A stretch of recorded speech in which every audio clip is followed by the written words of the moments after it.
Hello and welcome to Concert Pipeline. I'm Steve Jones.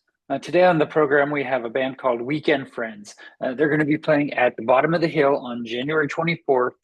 And they have an album that came out this past year that they're touring behind called Feels Like Hell. Really dig it. I'm really into it. So we're going to bring them in just a moment. Before we do, let's catch up on what's going on with me this week. I've been taking my son to karate for the past year and a half, and he just hasn't been really into it. He's done it because he does what I tell him to pretty much, but he complains about it a lot. And I've tried to get him to choose another hobby, and that's been very difficult. Uh, and so we finally settled on one though that he would try, and that is the gym. And so I took him to the gym two nights ago, and it went really well. I planned out this whole routine for us to do this whole exercise routine, testing out a lot of the machines and doing starting to work a bunch of muscle groups. And it's something that I've needed for myself as well. So I find value to it. He doesn't like sports or activities with other children necessarily. So I was really happy with how the first session turned out.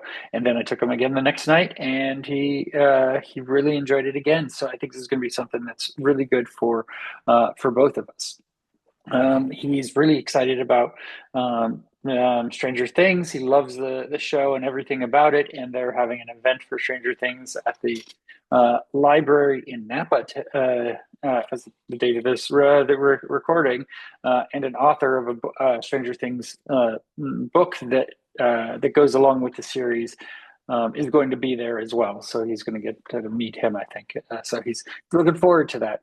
My daughter, she just went on a little excursion with a friend that she made from back in Napa as well. Friend was driving her around the area, and she had a great time with that. So that's pretty much it. Nothing too exciting there. Although duck season is coming to an end. I am a avid duck hunter. Had a great hunt this past week with a bunch of buddies where we shot like 20 teal in the first 45 minutes of shoot time. It was really one of the better hunts of the season for me. So I really enjoyed that. We have just a couple more hunts left in my season before I put it up on the shelf and until next year.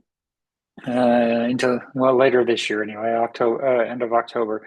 But going to be trying to change things up for this next season.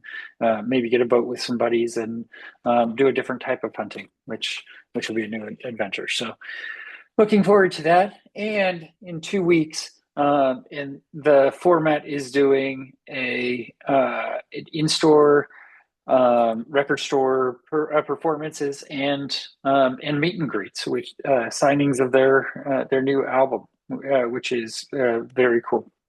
I'm really looking forward to it. There isn't one in my area. There's one in Long Beach, and I didn't really feel like driving 7 hours, so I'm actually going to fly up to Seattle and go to the in-store performance and signing there. And so I'll bring that content back to Concert Pipeline. The format, one of my favorite bands, with Nate Roos and Sam Means, and got to see them several months ago down in LA for the first time in 18 years or so. So going to be seeing them a few more times this year. Going to see them in 2 weeks, and then in April when they come to San Francisco, we'll be checking them out with my buddy Joe and his wife Jackie. So looking forward to that a lot. All right, that is the news of what's going on in my world. Let's go ahead and let's bring Weekend Friends, and this is Weekend Friends, as in they're weakened, like they're not as strong. But so a little play on words. I can't say it without it sounding like weekend, like the days after Friday friends. But we're going to bring them on in here. Here's my interview with Weekend Friends. Hello. Hey, Sonia, Annie, how you doing? Good. How's it going? Good, good.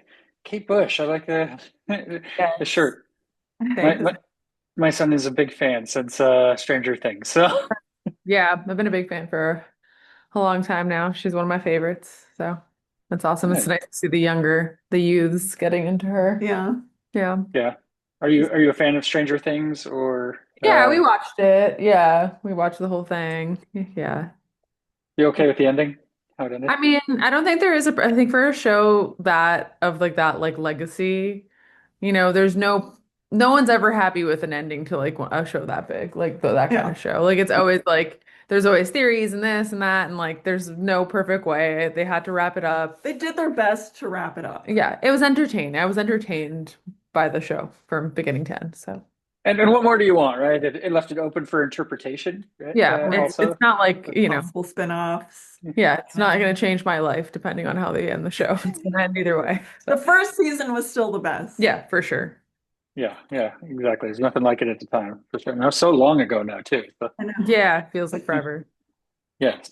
Well, Weekend Friends are here to talk about the band, of course, but I'm also interested in your own individual stories and how you came to music. I like to start kind of with what music you listened to, kind of growing up. So what were your parents listening to? What was on in your household? You want to start, Sonia? Or? Yeah, I'll kick us off.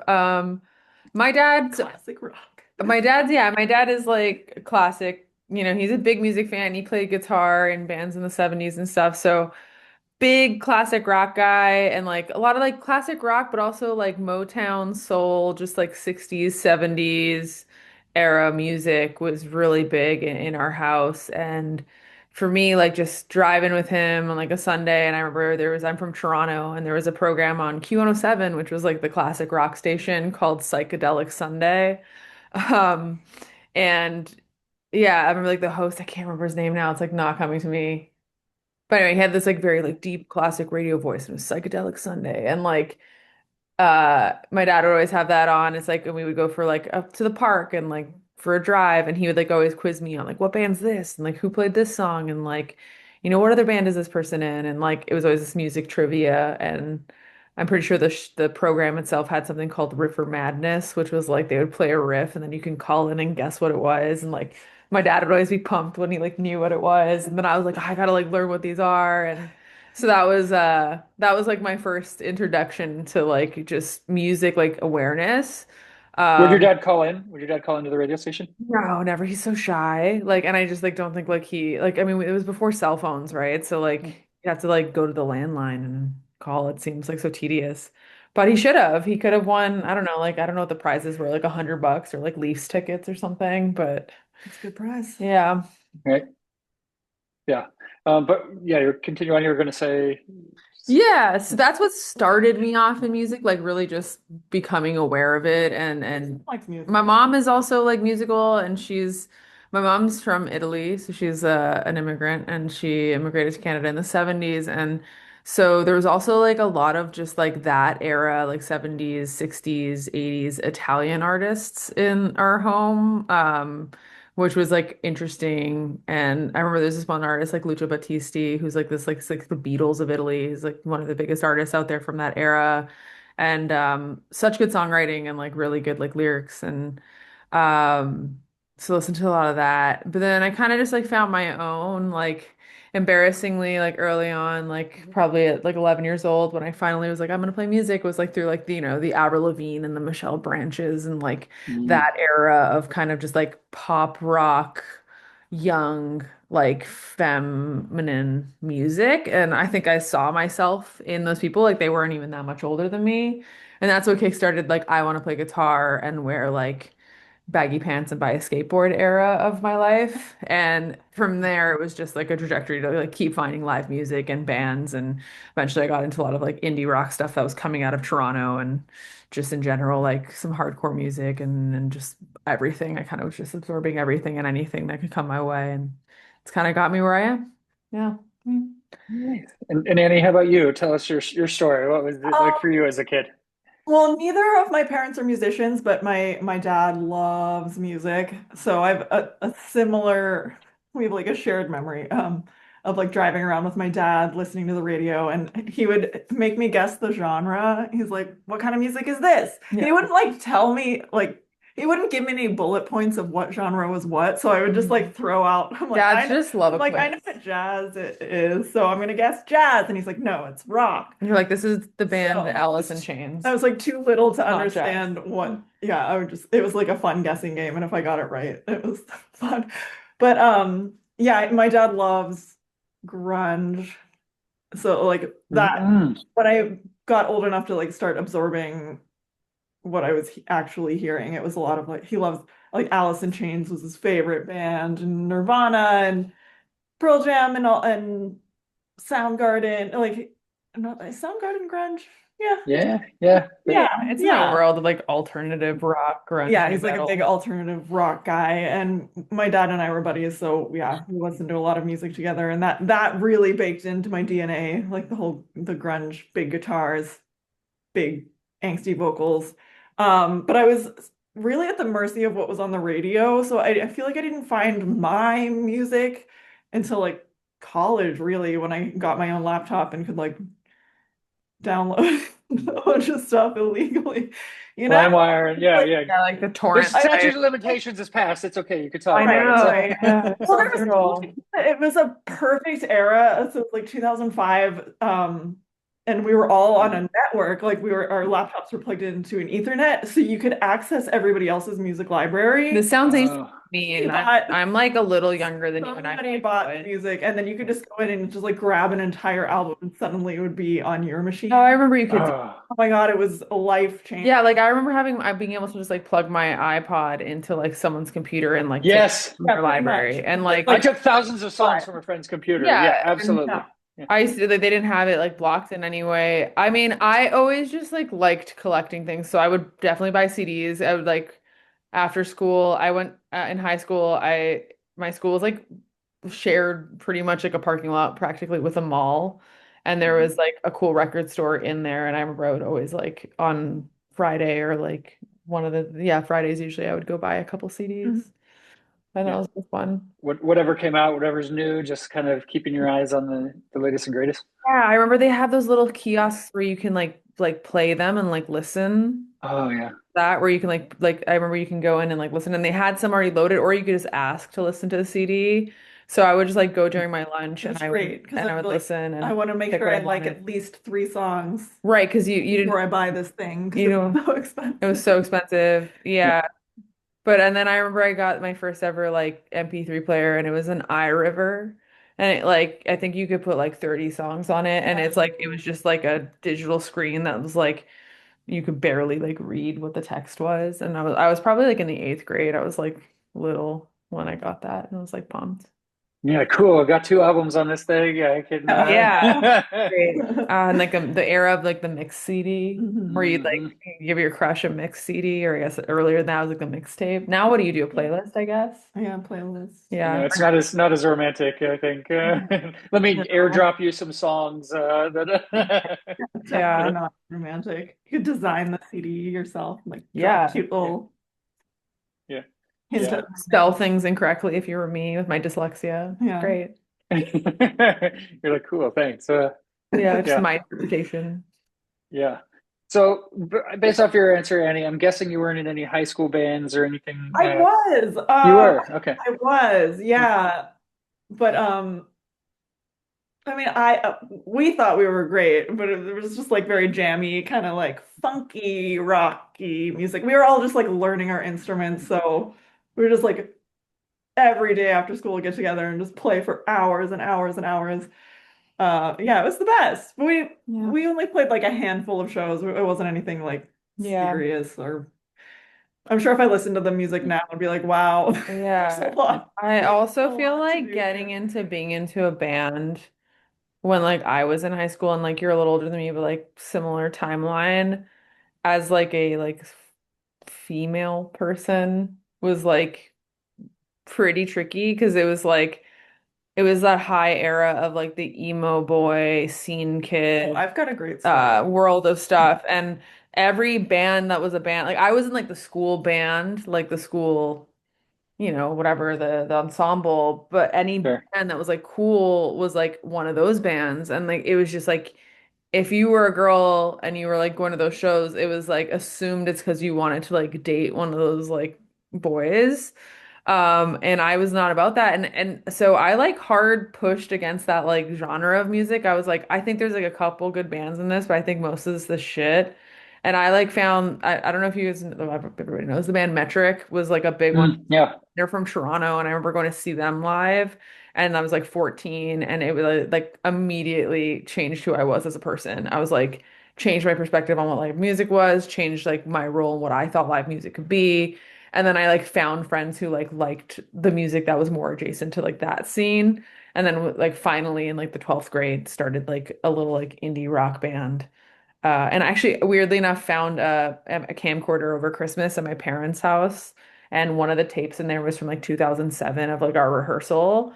And I was like, oh my God, this is going to be so bad. But I was like actually impressed. I was like, I can see the through line of that 17-year-old to me today and be like, that's still me. Like I was still writing. I could see like the wheels turning and like the music is like not that far off from like what See, we I weren't writing approach. songs per Were you se. like We were covering? writing riffs and We're Yeah. we're they're a like, jam okay, and band. now we have to put words over it. So we're Yeah, like a shoehorning a song jam together, band. but it was like the music came first. But I A wanted jam band. You have a good story. quick aside. Mm. Okay, so I started playing bass in middle school, but I would play at home by myself and like I took lessons every Tuesday and um I went into I was also in band and played the trombone. But I walked into the band room one day in 10th grade and my friend Brian was playing a bass and I was like, "Oh, hey, I play that too. Can I play your bass?" And he like handed it over and I sat down. I was like, "Bah, bah, bah, bah, bah." And then this like rumor went around that like Annie Hoffman is the best bass player we've ever seen. And like And it's stuck to this day. unbeknownst to myself. So I'm just like, I was so awkward. Not that I'm not now, but I was this is like scrawny, like socially awkward, shy little thing with braces. And two of the eighth grade boys that were like leather jackets and stuff. It was Sean Kearns. The Wait, names don't matter. no, no, sorry. Yeah, Some of them it's are fine. already in college, some of them had graduated already. So, but I was approached by a senior. He looked like an adult man, and he was like, "Hey, we're gonna jam at Charlie Genowine's house, and I heard you play the bass. Do you want to come and jam with us?" And he like listed who was gonna be there. And again, these all seemed like adult men.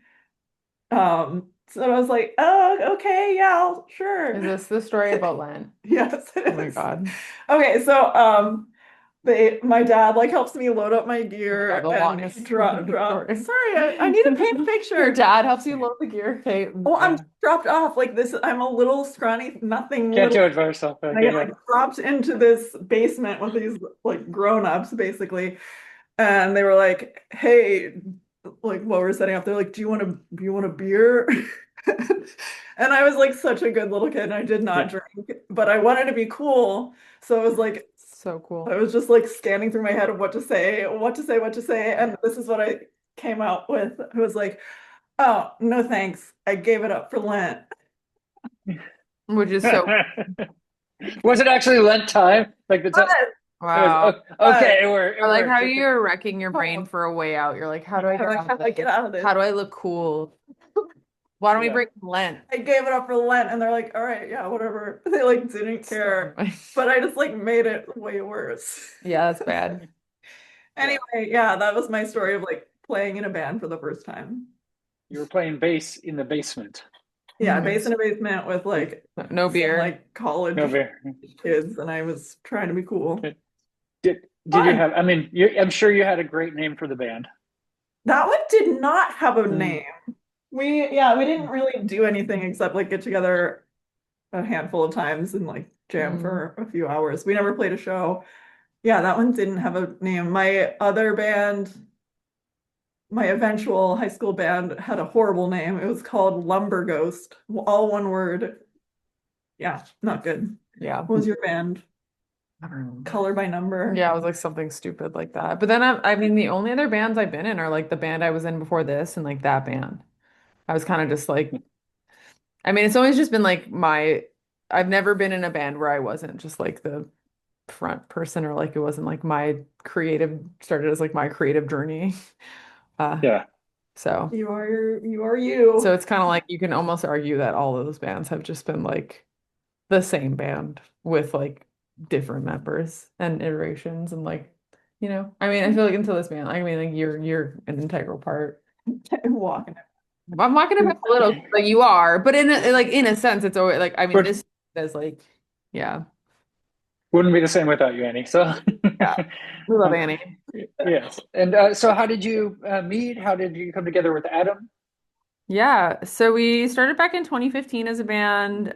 We had both been in our other projects and playing shows and To end up on a bill together yeah, here sometimes. and there. And interestingly enough, when this band started, we had a different drummer, our friend Cam. He was the bass player of my old band.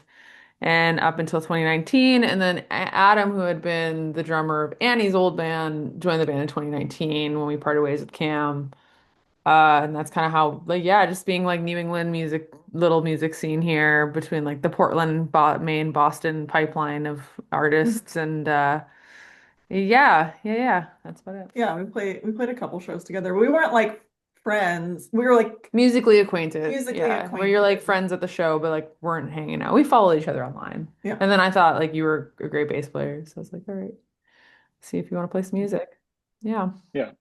And so, how long were you in the band before you were dating and became and got married and all of that? Yeah, not very About long. It was a Didn't pretty, take long. yeah, I mean, we're like the stereotypical U-Haul lesbian couple of like they could write a book about it. It's very like stereotypical, like join a band they together. have written books about it. They won't they? Like, we started Obvious dating. chemistry straight out the gate. Yeah, like But we I started was dating that summer and the band started in like the spring. So it was a pretty quick thing. And then we got like married like a year later. So I yeah. mean, you're in a band. You're spending a lot of time together. It's yeah. it's it's kind of a marriage of sorts, anyway. Especially Yeah, if yeah, you're yeah. When it works, when it ain't broke. yeah you're Yeah, touring and all of married. that. So with those early shows, when did it kind of become a tour and like where you got the van and started getting out? I imagine Portland was Yeah, You guys were ready to work. it's always been my goal. Like before we had an agent, I was like pinning together just like DIY tours, like pretty much all over the place, like as much as I could. I remember just get my laptop and like go sit at a coffee shop near my apartment and just like send a million emails until like somebody was like foolish enough to give us a show or like just messaging like local bands from those areas being like, hey, like, do you want to build a co-bill and play together? And obviously like kind of piggybacking off of like people I knew from my other band and just like yeah, just pretty much trying to tour as soon as possible. You booked a handful of tours for us. Yeah, for sure. I was like doing it all the time. And I should then go back and look at the socials and figure out I the name, but will you were good at I it. will say like I remember I booked our first tour like to and from South by Southwest. And we played a weirdly like overly religious house in Nashville as our first Nashville show. It was like a punk house show. What up, Lent? Yeah, and I remember like we at first I thought it was like a joke because it was kind of just like a college house. And I was in the bathroom and there was like all this like Jesus-y stuff up on the walls and I was like, "Oh, that's funny." And then like thought it was kind of just trying to be ironic. And then they had ordered like Little Caesars pizza for everyone. And then they're like, wait, before you start eating, Which we I need had already yeah, I had already like had like three balanced slices. myself They're with. they like, asked you to say a prayer. yeah, they're like, we need to pray for Lent. No, it wasn't Or actually not Lent. Lent. We It's need to just we pray need to before the pray. food. Sorry, I'm confused by your story. I know I'm not the most religious person. And I know. then the craziest part of that story was like we played, there's probably like 40 people at most who like attended this like show in throughout the night. Like that was the max.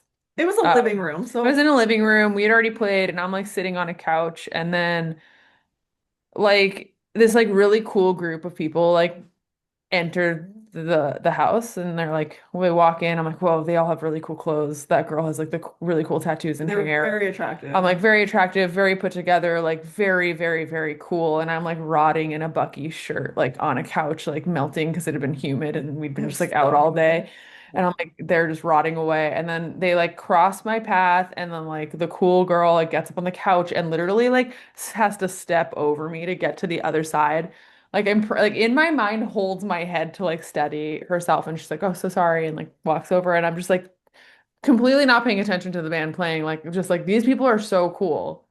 And then set break happens, and our drummer is like, "Isn't it crazy? Like Haley Williams, like members of Paramore are here." And I was like, "Okay, that's who the cool people are." And I was like, "Oh, She was blonde. It was like the first time I'd seen her blonde. She was yeah." It like, was right before. It was right before like the After Laughter yeah, blonde hair era. out of context.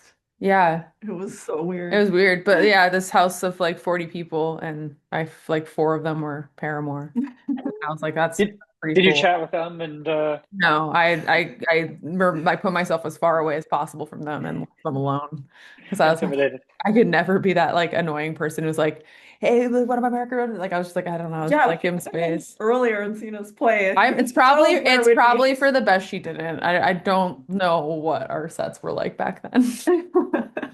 It Well, was you look back on, it you was know, now I'd be like, yeah, come to a show, come hang, Haley. But back then I was like, I don't know. I just like just my outfit and my hair alone. I'm like, no one needed to see that. It was but you look back on the high school stuff, and you go into it like ready to be critical of yourself, and you're like, okay, it's not that bad. So if it's not that bad, it's actually probably pretty good, and yeah, that was bad. The hair Yeah. was bad. The hair was bad. unarguably, huh?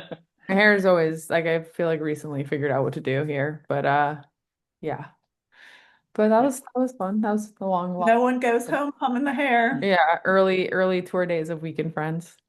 Yeah, and you did a couple EPs within that first kind of year period Yeah. too, Gloomy Tunes and Crushed, and tell me about kind of finding your voice and making your sound with Yeah. those recordings. Those were like a collection of songs like I had already had before bringing a band together. It was those were like the first things I wrote that I was like maybe I'll start a different project that's not my old band. And Annie is like an engineer, has engineered and recorded like all of our and produced all of our stuff, including those EPs. And I remember my old band had just gotten out of the studio, like this like very like nice studio, like very like, kind of polished, like Swanky. swanky studio Leather and couch. recorded a full record. And then like I think we had like a day, and then I went in the studio to meet with Annie for like a weekend to do like the Gloomy Tunes EP. And it was just like it felt like a portal to the 90s. It was this Yeah. old space called Zippa Recording Studios. RIP, it burned Yeah, it down. burnt down a few years ago, but there's a new space now, the owner, it's all good. But I remember going in there and it felt like the 90s. There's like all these like stuff all over the walls. It was just like epileptic in It there. was a time capsule. I loved that place. And yeah, and you were like really cool and completely different trajectory. And I feel like it was just those first two EPs were just like really us having fun and like not really having any pressure on like what I remember anything was. being a little bit intimidated Yeah. knowing that you guys were in the swanky studio and that you were going to be coming to Scrappy Zippa. I will say Zippa has amazing gear Yeah, and it's like just Yeah. a huge heart, but like my boss and his buddies built it in the 90s at like it themselves. looked like a So clubhouse, like that children it was built held together with tape, with but there was hundreds of thousands of dollars of gear in it. like Yeah. with so much awesome gear in it. But I was intimidated knowing that you guys were coming from the fancy studio. So I was like, what can I do to like make this experience just like separate but like equally fun and cool? And I was like, oh fuck, Oh let's yeah, you record a had tape. tape. Yeah, I So thought we had that. a beautiful 2-inch machine. Yeah. But I had this idea kind of late, so I like called ATR and I'm like, how like I want to get a reel of tape. Like, how fast could you get this to me? And it was the 4th of July weekend, so like Oh wow. Yeah. So you spent a lot of I money spent to impress us. so much money overnighting a reel of tape And I wouldn't to even impress you. I wouldn't have noticed it. I thought it was cool. I thought it was cool that we got to design our own little label on the side of it. When So, you spelled our name and I wrong. did spell our name wrong. I was the first person to do it. Oh really? Everyone's done it since. But rock So, music on tape does have like a yeah, really cool sound, like I would soft love cymbals, to like record the on tape guitars again. on tape. Just Yeah, I would love to I've do it wanted again. to do another one since, and we do have a 2-inch machine at the new studio, but it's not like Not the fully same. integrated yet. So One of these The days. cassettes are kind of coming back a bit too. I think that's our back. Yeah. people like the physical media aspect still. It's weird how it goes through waves. It's like, People Yeah. people love a trinket. yeah, yeah. I mean, we talked about back in the day. I mean, I used to always, I've been interviewing bands since since I was young, and I'd always like get the band CD and then have them sign it at the shows and that sort of thing. So I have a couple hundred of those in a closet. But really no way to play a CD at this point other than like in my car, I guess. And I'm not doing that, anyway. So they're in my closet. I'll hand them down to my Yeah, I kids. have a lot of But you have them. a lot of I CDs do. in the closet. I've been obviously like everyone switched to like the vinyl. I love Mm. buying a record. I I like on just tour. started on vinyl. I just started Yeah, like it's very recently. I love it. They're like Yeah. little art pieces, you know what I mean? Yeah. The different colors and variations. And it's been a fun thing for this last tour we were on. Like, I guess the tour we're still on because it's this part two of the Feels Like Hell tour, our record Mhm. release. We were stopping into like local record stores that were carrying our record on every tour date and just kind of like plugging the fact that our record was there, shouting them out online. But I bought like so many records because like every time I was like, well, gotta grab a record every single time. So it was nice to like support record stores and then like at the end of tour just be like have like an evening where I just sit and like put the records I bought on and like enjoy them like in their entirety and enjoy them as records, not just as like, this like ADD brain like jumping from song to song. Like streaming is kind of that for me. And I don't know. I love buying a record. I actually don't even really stream music. I stream podcasts mostly, and I feel like most of the records are like I buy records and I listen to them. Yeah. Nice. Nice. Yeah, no, I listen to a ton of podcasts too, kind of a podcast junkie. Yeah. So balancing between that and music. But Yeah. so let's talk about Feels Like Hell a little bit. So this album came out in like October of last year. Like hmm you said, you're touring behind, second leg of it. But this is the first album that you wrote kind of as a duo together. Yeah. So tell me about that process and why you changed it up, what how it worked. That's right. Yeah, it didn't even really feel like a huge change in a sense that Annie's always been such a like contributor and part of the creative process with like production and engineering everything Like and soft-form producing. arrangements. Yeah. But I never touched, I You didn't, left lyrics alone. yeah. And I think it was in 2023 we released a song called Awkward. It was like a single and I suck at writing bridges. Like I can't write a bridge to save my life sometimes. I mean like I suck and I don't because I feel like we have some great bridges. Like I think the Quitter bridge is like really good or whatever.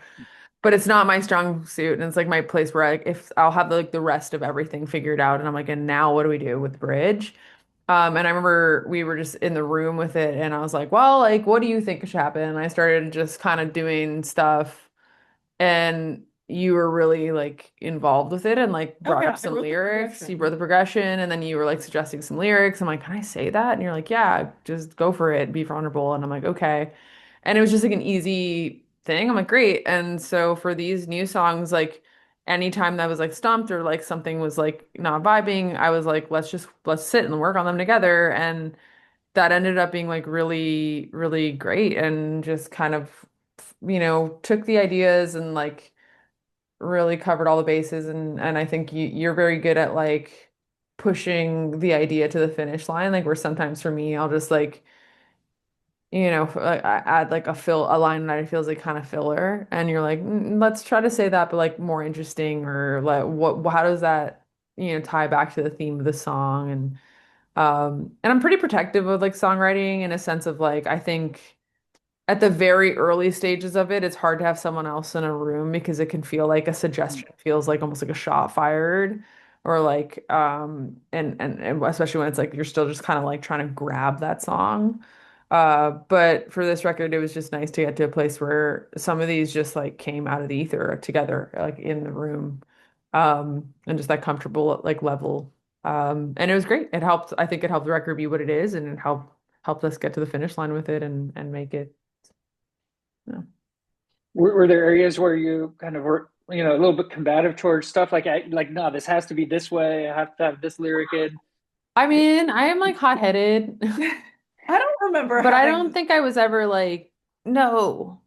I do remember you wanting to give up on some things like NPC. Yeah, I just like didn't I want to think write you that wanted to just song. throw that away. And I was like, no, like this is new territory for us, and I Yeah. think it's catchy and interesting. Which was nice because I am like that. I'll be like, I don't, this song's stupid. No, just like forget about it. And like you're like, no, like let's just like try to see what's there. Like don't don't sell yourself short Yeah. or like be so critical of your own work so quickly. Like, and that was helpful. So yeah, but never I wasn't combative. Yeah. I think we kind of like went into this record, or like I did, with a heads like a mind frame of like just being open to suggestion and just being open to like the creative process being a little bit more collaborative and And just like yeah. following the thread of what feels good and what feels like Yeah. the creative juices are Yeah, if it flowing. was ever like a frustration, it was more like us trying to do something on the like that was just like hard. Yeah, there was the Mm. bridge in On the bridge and yeah, Nosebleed. nosebleed. I We do like got this so big lost. like ooh ah type thing, and it's just my own vocal. It's a background vocal. But it's supposed to serve as like an organ kind of pad. Yeah, So it's so like a stack of vocals uh, that are constant across the whole bridge, and you don't want to hear breaths ever. So yeah, and they kind of like almost go in like almost like around, you'd have not to sing so until you ran out of breath, and then we have to back up and like start singing again, and then punch in, and then like it was cross fade so like annoying. over and over and over again for like different voicings. So that pissed me off. It took. We knew it was going to be a slog, I remember just like punching the wall. I was like, I'm gonna fucking lose my mind. but we did it. But we It's did really it. cool. Yeah, and it's like one of my favorite things. That bridge is one of my favorite bridges on the record that I've ever made. So there you go. Yeah. And you mentioned NPC, so you have Buckethead on that song. Tell me how you got Buckethead. How did that come together? Yeah, he played over at the State Theater, which is a venue I work at here in Portland. I was the house manager on duty for the night. And I mean, like, he's just like a really private dude. Like, so, and in general, like, artists like their space, they like to be private, but the nature of our green room, in order to get to our back offices, you have to like walk through the artist space, which is kind of weird. But I generally just keep my head down and like don't really engage with people, which is my general demeanor, some would say. I'm just like, no one wants to talk to me. And then I just like cower away. And, so I was continuing with my no one wants to talk to me. And then he was just there, like without a mask on, just like in his normal clothes and playing like shredding on like a nylon string guitar. And he was like, "Hey," and we just started talking, and he was really just like interested in Portland and the theater, and I was just answering his questions, and he eventually like discovered I was in a band and has been like really supportive of just us as a band and just like very insightful and supportive with music in general and like being creative and is just one of those people who just like loves to like create music and art and uh I feel like it's just like meant to do that and like meant to be, just little creative art projects with music and has just shared that world with us. And so yeah, when I think NPC it's came around, I wanted like a crazy solo that just sounded like, a computer like falling apart or like, the program was like glitching out and I asked him if he'd be down and he loves to collaborate. So yeah, and he nailed it.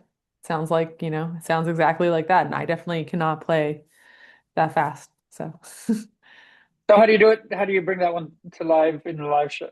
How does I it? play a very different solo. Yeah.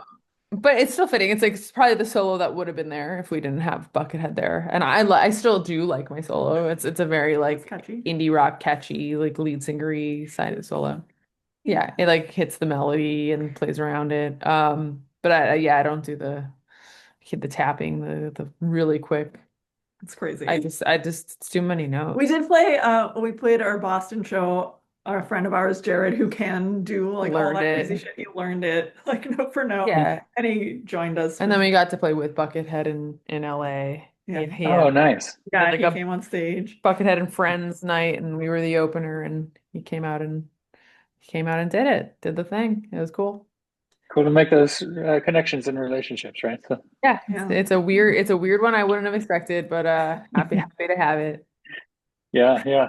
And you did a cover of Torn by Yeah. Natalie Imbruglia.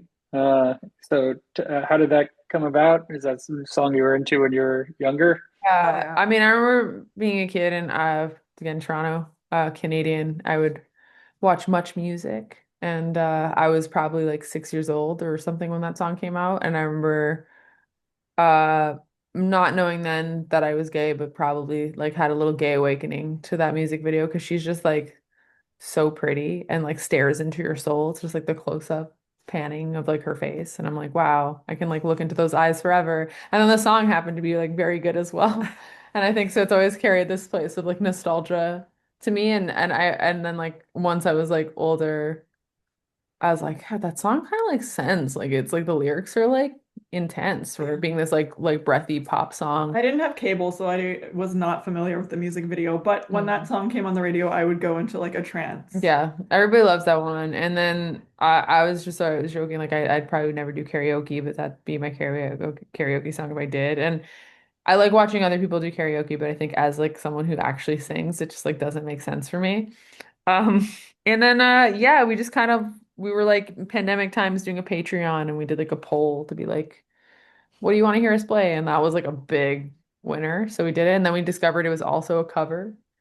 So it's a kind of a cover Mm. of a cover, and but it's just been a really fun one to bring into the live shows and just to record. So Yeah, we brought it into the live set when we were opening for another band, just to like mix it up. And they do a lot of fun covers where they like reimagine songs. So we're like, yeah, fuck it, their audience seems to like it. Let's just yeah, bring and it live. And it it like sent live. yeah, it People really loved it. really So we're like, all got right, people.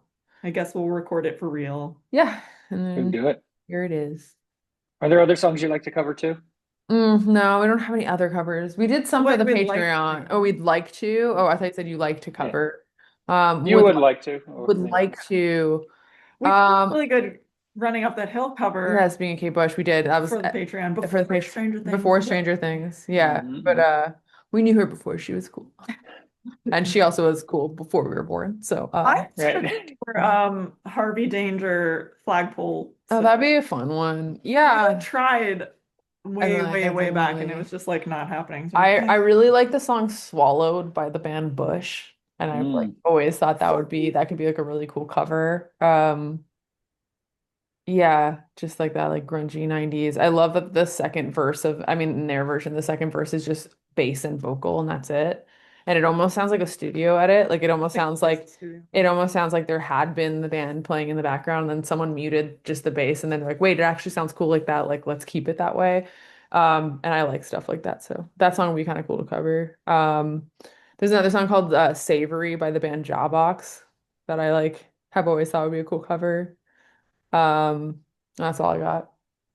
Yeah. Works. Let's talk about a couple of your shows here before we wind down. So you're going to be hitting the West Coast here, and the last time you hit the West Coast was in 2024, I believe, with Hockey Dad. How was that tour? That was cool. Yeah, we did like kind of the West Coast with them because we started in Phoenix and then immediately started driving back through Mm. Texas. So the last time we proper done the West Coast was with also in 2024, but earlier 2024 was with the band Sloth Roast. Sloth Roast. Yeah, Yeah, you so played bottom of the hill then too. So yeah, they did two yeah. nights, so we played with Mhm. them. But yeah, that was like a full like West Coast tour. Yeah, the only like West date we did with Hockey Dad was the Phoenix, and then Mm. yeah, drove all the way back like through Texas. It was kind of crazy. I was like, we drove 40 hours to start this tour, and then like immediately like the second day was like a day off drive day for like 10 hours. Wow. It was Wow. a Just while back in the other direction. So that was a little fun shows, fun guys, great band. Very weird tour for us as far as just making it happen. Slaughter's tour was great. That was really fun to play. All that was all really fun. We love the West Coast, so. yeah, and like I said, so you're playing bottom of the hill again. What do you remember of bottom of the hill? And do you know that this is the last year of bottom of the hill? Yeah, we I'm so heard They're that. sad. shutting. Lynn and everyone there, they're so nice. And I really do love that venue. There's a good heart to it. And I remember even like it was the first 2 days of that tour because they did two nights. And Mhm. it was like kind of chaotic for that reason. And I remember like just like them trying to like count all their merch in this tiny room. And I was like, this is crazy. But like at the same time, I remember like liking the area it was in and like the venue itself. It felt reminiscent, this venue that was very popular in Boston called Great Scott. It was like about like this 300 cap room, had been there kind of forever. And People loved it. every band played that room, like bands that would go on to like blow the fuck up. Like Phoebe Yeah, like Bridgers. Phoebe Bridgers, I saw Mhm. always there, and just like bands would go through that room right before. And if you sold out Great Scott, you were like gonna just keep going forward in Boston, or just, it was a good sign. And it really reminded me of that. It was like kind of like one of those like little hole in the wall kind of venues that like has so much heart and really you can tell means a lot to the community that it like is in. So yeah, I'm really sad to hear. I'm sad to hear that it's their last year here because, we need small venues and we need these Oh like yeah. spaces. Not everybody can get famous off TikTok. Some of us need to actually tour and, cut our teeth in the real world. And so you do need these intimate spaces and these like kind of bar type venue rooms. And so hopefully, something else will pop up and carry the spirit. Yeah, yeah, I hope so. You don't see it enough, I mean, like Bottom of the Hill, it's one of the one venues that I grew up going to shows at. When COVID hit, there was a venue called Slim's here in San Francisco that I grew up going to, and it was like the first thing to go, Yeah, a lot. when COVID hit. So I mean, it's just, and you don't see places really replacing it. So No, it's sad. It's a lot of these small venues like COVID made it take a hit. And then when you had like Live Nation, Ticketmaster merging together, mm, coming in and kind of just, really becoming the only thing in markets, you kind of lost these like independent spaces. And it's between the COVID and that, these big companies and like the big, promoters coming in and making it harder and harder. It's like really hard to find these spaces. And, as both like someone who enjoys music, as someone who plays music, but as someone who just like also loves the community around it. It's like we're not going to have like local bands anymore because where are they going to play? Like where are people supposed to cut their teeth? Like, and then you just do saturate the market in a way, or not saturate, you like kind of create this market where it is just like this like TikTok internet viral to like major label streaming platform, big money pipeline, and that's how we're curating musical tastes, and that sucks. Like as a kid who just like grew up going to like punk shows and indie shows and like rock shows, it's just like I hate that. I want like I really hope we return to like these more DIY type spaces, and I think we will. I think people, still want to be in person, you know. So yeah, yeah, absolutely. So hopefully something comes from that to replace it. Who knows what it'll be? yeah. Um, my last question, Annie, 2017. You you know where I'm going or no, not I yet? don't. Okay. What were you doing on the night? No, no, no, no, Tennessee. Um, you got pulled over for flipping Oh off the my cop. God. We were just We were talking just talking about about that. this. Yeah, we were talking about that. Yes. Oh my gosh. Okay. Sorry. What's your question? Tell me the story. What happened there? God, that guy was such a dick. Okay, so it was dusk. I was driving I was clearly. sleeping. Sonia was asleep in the passenger seat. Cam was asleep in the back seat. So I'm driving my sleeping precious friends down a highway in Tennessee. The sun is setting. You go It's to a, pass a truck. I'm going to pass a truck. I'm going to pass several trucks. There's a lot of action in the right lane, so I move over. I'm passing them, but there's like a gauntlet of trucks to get by. And this clown comes up behind me and is just like Riding your bumper. riding my bumper, blasting his high beams over and over again, over and over again. Now, if someone does that to you, that's aggressive, Yeah. right? Is that how you Yeah. Oh yeah. Oh yeah. Yeah. And you couldn't move over either way because there was like again all these semi trucks yeah, like beside you, and you're like also already kind of going a little over the speed limit to get around them. So you're like, I'm not gonna like speed up to like 100 Double. miles per right? hour. There was no third lane for So him to I go. think you sped up like a little bit more, I and did speed then up, yeah, but I was going probably, I don't know, 10 over, 10 over 15 the over. speed limit. But this guy, he's like relentless, like beams, beams, beams. And Yeah. I'm getting You're like, mad there's nowhere and to go. frustrated. And I'm not like, I will get a little road ragey, but I usually keep it in the car. Yeah. And it's like, Not outside the windows. no. No, But by the time I get past all these trucks you and merge. I finally have space to move my giant van over, I was so frustrated that, and again, I will remind you, it is dusk. So this car behind me is just a silhouette. You can't tell what it is. And then high beams every once in a And then while. this is like when I kind of wake up because I can hear you rolling down the window, and that Yeah. startles me. I thought someone farted in their So sleep. rolling out the window because I like this doesn't even warrant like a one of these. It was like full Full arms, arms, and middle out the window, finger. like follow the car. And as soon as he gets to like the driver's window, Yeah. I can Pops he like lights. turns on the blues, and I'm like, oh fuck, no. And here's the And I'm thing I about, was like, and then he just like taxed you with some like bullshit like tickets. Like he made he said you were going over the speed limit, which you were by barely anything because he was riding your bumper, and then that I he was made in the up that right you lane were or in the left lane left for lane too too long. long, which is like I don't, you weren't. What does that mean? Yeah. Yeah, He was not even gonna pull me over. He was passing me, but because I flipped yeah. him off, he was like, okay, I'm gonna like stick this It's clown with a ticket. a So very interesting narrative considering I was today's very climate. polite. I was like Mhm. trying not to laugh because I'm like, it's just this, it's a funny circumstance. Yeah. And then after he like writes me the ticket, he goes, and when somebody does you the courtesy of bumping their lights, I'm bumping their lights. you should move out of their way. As if it was Yeah. something nice of him Like, to and say. you're like, yo, whatever, Uh, fuck you, Virgil, or whatever the fuck, like, he Okay, had. it went so Yes. I took my lashes, I accepted the ticket.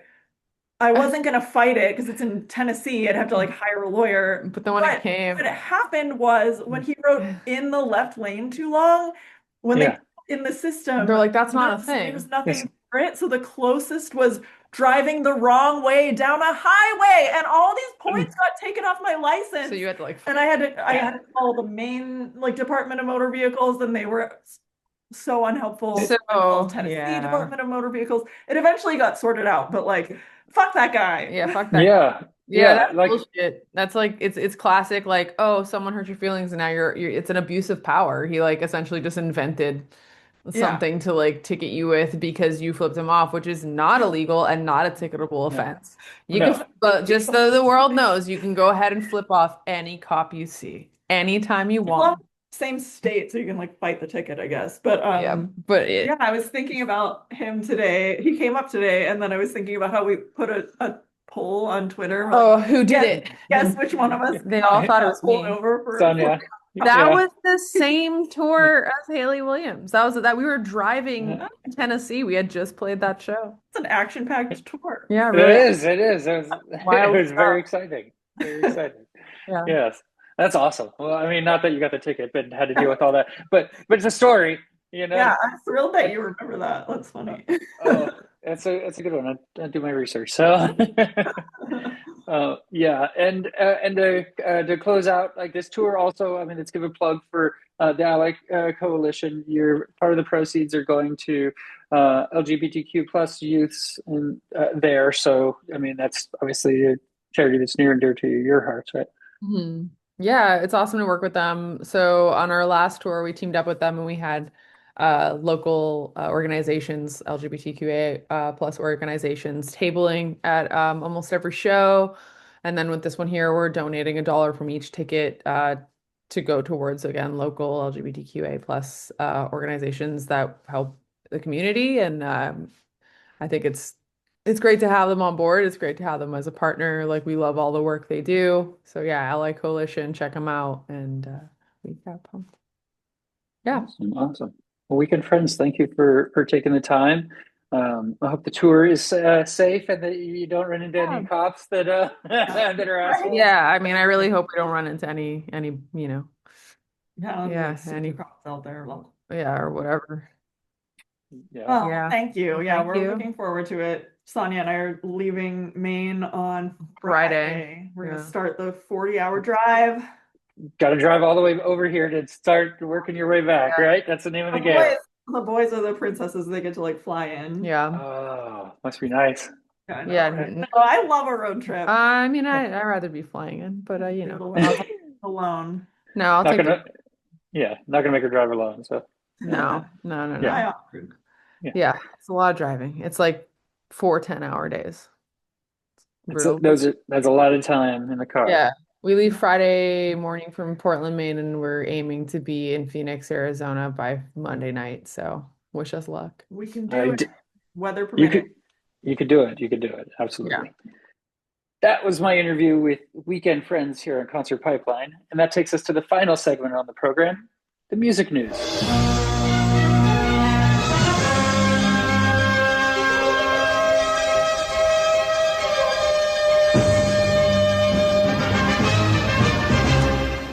I have a few stories to wind us out, but the big news is the Bottle Rock announcement. The Bottle Rock lineup was dropped today, and it is a packed lineup. And I'm just happy that I know a lot of the bands that are playing, because that's exciting. You just get the Coachella lineup, and I'm like, that's not even a word, let alone knowing the music that behind it. So Bottle Rock 2026, May 22nd to 24th. The headliners are Foo Fighters. Yep, that's right. Dave Grohl and company are coming back to Bottle Rock for their third time. They played in 2017 and 2021, and every 4 or 5 years, a good cadence for them to come back to Napa and jam Bottle Rock. So I am super excited for that. Backstreet Boys. They will be coming to Napa as one of the headliners for Bottle Rock, fresh off their shows at the Sphere in Vegas. Lord, Teddy Swims, LCD Sound System, Somber, Lil Wayne, and Zedd. Those are the headliners. Let's talk about a couple other names that are notable as well. Ludacris, Papa Roach. I think the first time they're playing Bottle Rock this time, even though they're kind of from the area. And Mount Joy, Slightly Stupid, Rilo Kiley, AJR, Buster Rhymes. I'd be stoked to see AJR. They seem like a really cool band, and one I've been wanting to see live for a while. Joan Jett and the Blackhearts, still rocking, and she loves rock and roll. So we're going to put a dime in that jukebox, baby. Shaka Khan, Bush. We talked about them in our interview a little bit. They are going to come to Napa for the show. Kool and the Gang, Bjorn's Men at Work, Natasha Bedingfield, Tom Morello, which is cool. Better Than Ezra, the California Honey Drops, been on Concert Pipeline a few times. Who else? Who else? We got Chevy Metal, of course. Super stoked that Chevy Metal is going to be playing. Let's see some Chevy Metal in here. Really, really excited for Chevy Metal to come back to Napa. So hopefully around the time of Foo Fighters, get to check them out that same day. That would be epic. I'm sure they'll do one of the late night shows, and I'll get to go to that one as well.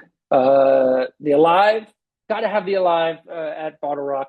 There's their staple. Moon Alice, and more. Many artists. We got the flyer up on the screen here, so you can check it out. And it's going to be a great festival. So really looking forward to that. Hope we get to cover it here on Concert Pipeline, bring some interviews to the program, that sort of thing. So that is the first story for today. Britney Spears says she will never perform in the US again in a cryptic post promising new UK and Australia dates. So she shared this to Instagram on Tuesday, and she hasn't toured since 2018. She shared the news alongside a photo of herself sitting on stage next to a white piano. She reflected on her time in the spotlight and said she would not return to the stage in America. I will never perform in the US again because of extreme sensitive reasons. Not specifying what had informed that decision, but I hope to be sitting on a stool with a red rose in my hair in a bun, performing with my son in the UK and Australia very soon. He's a huge star, and I'm so humbled to be in his presence. Godspeed, little man. No details about any of that. And again, 2018 was the last time she performed in the US. She concluded her Piece of Me tour in Austin. Okay, David Bowie's childhood home is going to be restored and open to the public. The Terrace House in Bromley, South London, will be used for creative skills workshops for young people. The Heritage of London Trust, a charity organization based in the capital, have announced that they have acquired the Terrace home for Plainstyle Grove in Bromley. They're going to recreate the exact interior layout as it was when the young Bowie lived there between the ages of 8 and 20, back 1955 to 1967.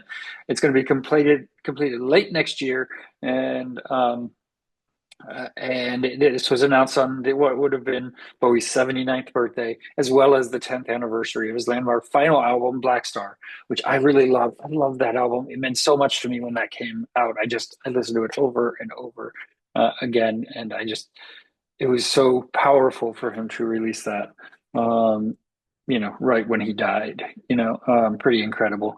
And so that's that. And then MTV shut down forever, ending 44 years of music. I mean, so I think they shut down all of their side channels. This ended December 31st.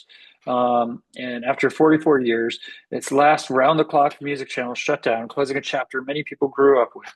We grew up on MTV. Video killed the radio star, VJs, Matt Pinfield, 120 minutes, everything. MTV. It was part of our lexicon, and seeing those music videos of the bands we love. TRL, you didn't want to like it, but you watch it once in a while, that sort of thing.